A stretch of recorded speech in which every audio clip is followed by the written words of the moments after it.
आदिनाथ भगवान की, चिंतामणि पारसनाथ भगवान की, शासनाय भगवान महावीर स्वामी की, परम पूज्य आचार्य गुरुदेव विरासत महाविराज की, परम पूज्य भट्टाचार्य आचार्य श्री विशुद्ध सागर जी महाविराज की, अहिंसा में विश्व धर्म की।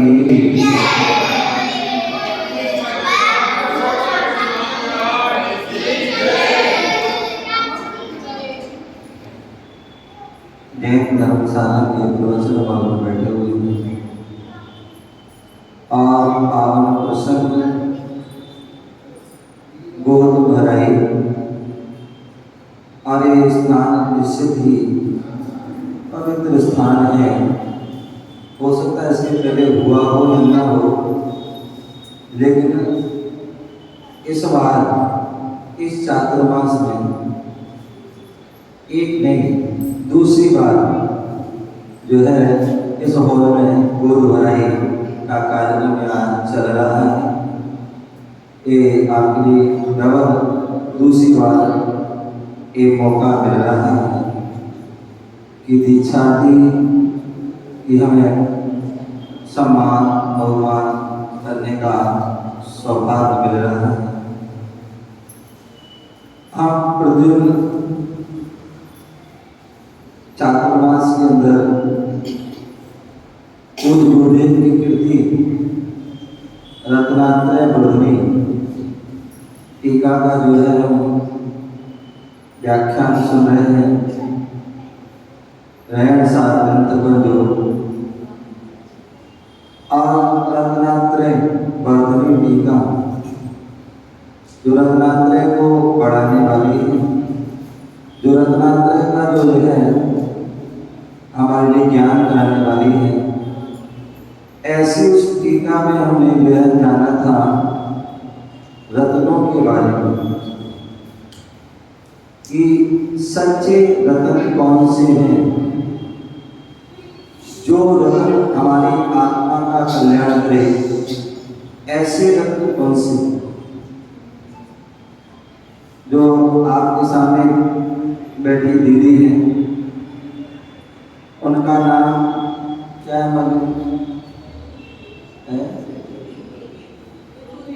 कौन सी? रूबी दीदी। आपको पता होगा रत्नों में एक रूबी भी एक रत्न है। क्या है? रूबी एक रत्न है जो अपने आप में बहुत उसकी कीमत होती है। जिससे भी जो है इन्होंने गुरुदेव के जो है उपदेश सुने, क्योंकि पूज्य गुरुदेव का जो है बुंदेलखंड प्रारंभ अवस्था से ही गांव में जाकर के उन्होंने विचरण किया है। और खासतौर में सायगढ़ तो ऐसा स्थान है जहाँ पर जो है परमानंद आज जो पंडित जी हैं,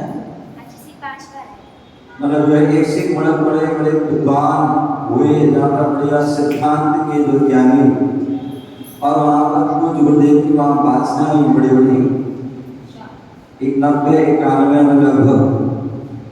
और उसके बाद कई बार जो है वहाँ से आना जाना हुआ गुरुदेव का।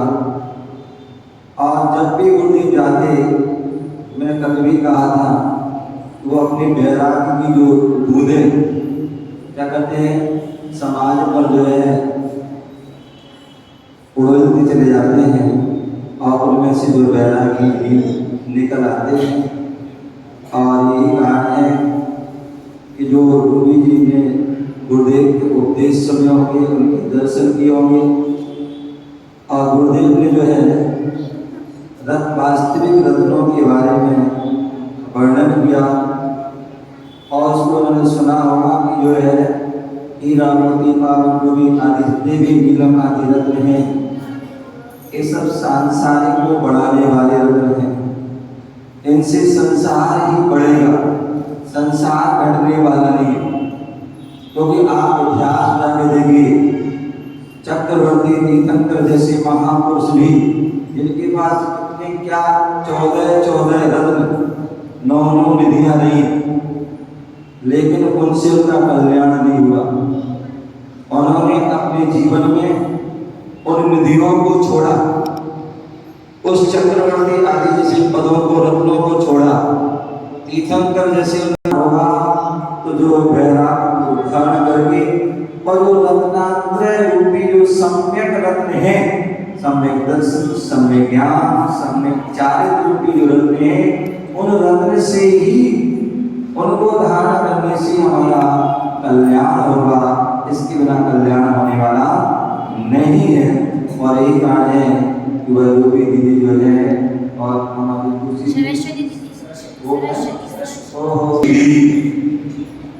जो स्वयं सरस्वती है, तो समझ लो इनके पास क्या ज्ञान हो गया है। तो कितनी सारी अम्माएं बैठी हैं, कितनी बार कहता हूँ कि जो है आगे बढ़ो, आगे बढ़ो। बोले महाराज समय आने दो, समय आने दो, क्या समय आने दो, समय कब समय पर नाती पूरा हो गए हैं, कब समय आएगा। देखो एक अम्मा को देख लो, वास्तविकता में जो है अपने नाम को चरितार्थ कर लिया।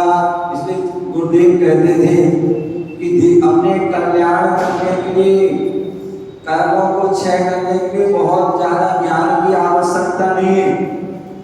थोड़ा सा भी ज्ञान हो गया, जिसमें इतना भेद विज्ञान में क्या अच्छा क्या बुरा है, नहीं ज्ञान हो गया तो कल्याण हो जाएगा। किसमें हमारा हृदय, जिसमें नहीं, इतना ही हो गया तो कल्याण हो जाएगा। और आप लोग बड़े बड़े ज्ञान में लगे रहते हैं, ये शास्त्र पढ़ना, वो शास्त्र पढ़ना, बस पढ़ के फिर पढ़ जाते हैं, तो वह वही ले जाते हैं। और सरस्वती अम्मा ने देखो कितनी जो है, हो सकता है ज्यादा शास्त्र भी पढ़े होंगे,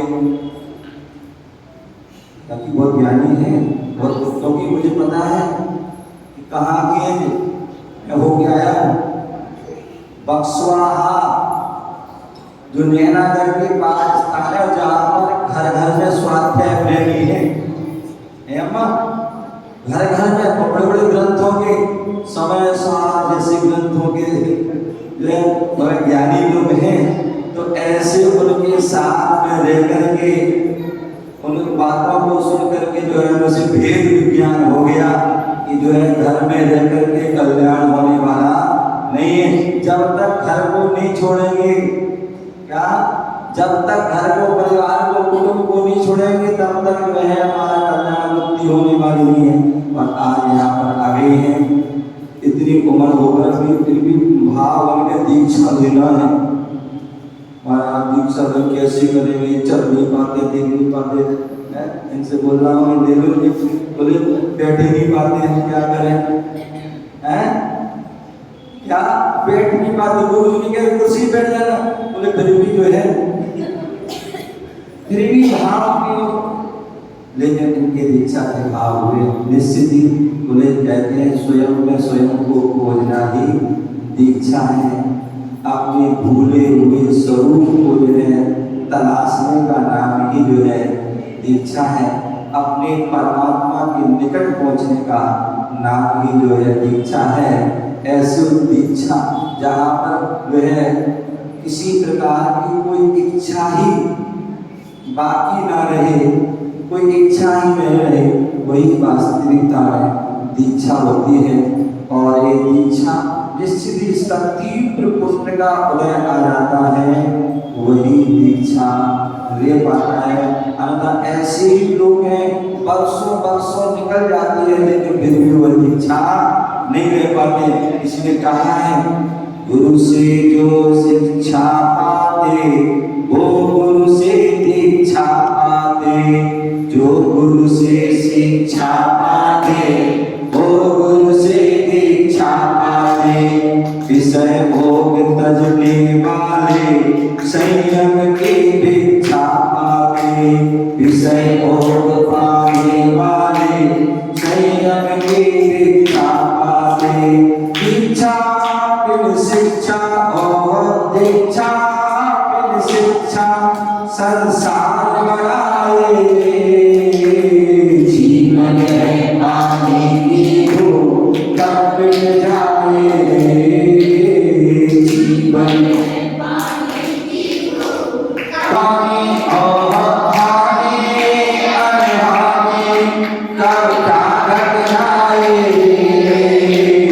जीवन में पानी की भूख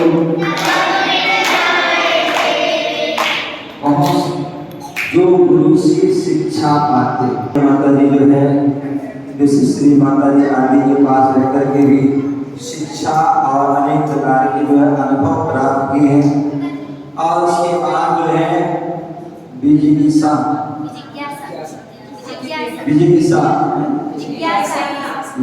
नाम कैसे नाम जो है ना वो कंफ्यूज हो जाते हैं। तो वो जो है उन माता जी के पास बहुत अच्छी वो माता जी हैं, उनको ब्रह्मचारी अवस्था से जो है जानते हैं। जब कालगवान आदि मिले थे तो बहुत अच्छी माता जी है, बहुत अच्छा उनको भी ज्ञान है, क्योंकि उन्होंने भी गुरुदेव के साथ लेकर के वह ज्ञान प्राप्त और उनके पास लेकर के दीदी ने जो है शिक्षा भी प्राप्त की और जो है अनुभव भी प्राप्त किए। और उनको देख करके उनके मन में वैराग जो है और मजबूत हो गया कि अभी माता जी है तो छोटी सी माता जी कद में जब है 30 और तुम्हारे 6 महीने छोटी है माता जी। तो बताइए, तो इन्होंने विचार किया कि जो माता जी जो है कद में छोटी है, उम्र में छोटी है, फिर भी दीक्षा दे करके जो है इस मार्ग पर बढ़कर के प्रभाव कर सकती है। तो हम भी तो बढ़ सकते हैं। और एक गाड़ी में वो जो है उनके साथ रह करके और उनकी जो है सब में अपने जो है वैराग को बढ़ाते हुए जो विषय भोगों के लिए अर्था कई बार सुनते थे हम। दीदी कहाँ है? बोले आज दीदी लखनऊ में है, कल दीदी कहीं बॉम्बे में पहुंचने, कहीं मध्य में इंदौर पहुंचने में, कहीं भी जो है भ्रमण जो है चले जाते धर्म प्रभावना जाती है। हमारे में आया कि अब बहुत हो गया, अब आत्म प्रभावना होना चाहिए सबसे पहले, आपकी जो अपना कल्याण होना चाहिए, उसके बाद फिर पर कल्याण। और ऐसा भाव करके दीक्षा के भाव है। और बहुत सुंदर ये मंगल आशीर्वाद कि आप जो है अभी तो आप जो है रूबी नाम रत्न था और संसार को बढ़ाने वाला था, लेकिन अब जो है आपका जो है जो सम्यक रत्नात्रय को धारण करने के भाव हुए, वह रत्न पाने के जो हमें मोक्ष की ओर ले जाने वाला है, जो स्त्री पर्याय को भी छेदन करके जो है उन्हीं पर भी जो मोक्ष की ओर ले जाने वाला है। ऐसी उस मार्ग की ओर बढ़ रही है। आपकी जो है मार्ग जो है निर्विघ्न, आपकी जो है क्या हो साधना हो और जो आपने लक्ष्य बनाया है उस लक्ष्य को आप प्राप्त करें। और जब तक मुक्ति ना हो जाए तब तक वह अपनी उत्कृष्ट साधना अपने संयम का पालन करते रहे और अपने जीवन को कृतार्थ करके जो है अपने जीवन को सफल बनाए। जो आपके मन में वैराग के भाव हुए, आचार्य भगवंत ने कहा है वैराग के भाव होना अपने आप बहुत दुर्लभ है। वैराग्यात् स्वासुखम चेवे, वैरागात् दुःखनाशनम, वैरागात् काय आरोग्यम, वैराग्यात् मोक्ष सुखम। बोले वैराग जिसके जीवन में आ जाता है उसके लिए स्वासुख मतलब जो आत्मा का जो सुख है वह सुख उनको प्राप्त होता है।